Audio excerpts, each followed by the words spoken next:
முருகன் 2 கையில கொடுக்கிறவரோ 4 கையில கொடுக்கிறவரோ 6 கையில கொடுக்கிறவரோ கிடையாது. 12 கையில தரக்கூடியவர்.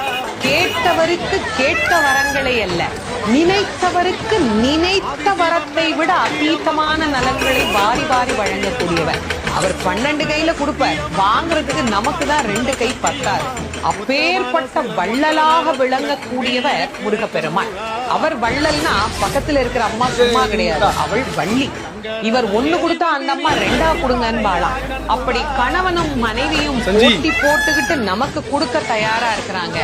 வாங்குவதற்கு நாம் என்ன செய்ய வேண்டும்? அவரை நினைக்கணும். எப்படி நினைக்கணும்? அரை நிமிஷமாவது நினைக்கணும். அரை நிமிஷம் எப்படி நினைக்கணும்? எனக்கு கொடுப்பாரு, எனக்கு கொடுப்பாரு, எனக்கு கொடுப்பாருன்னு நினைக்க கூடாது.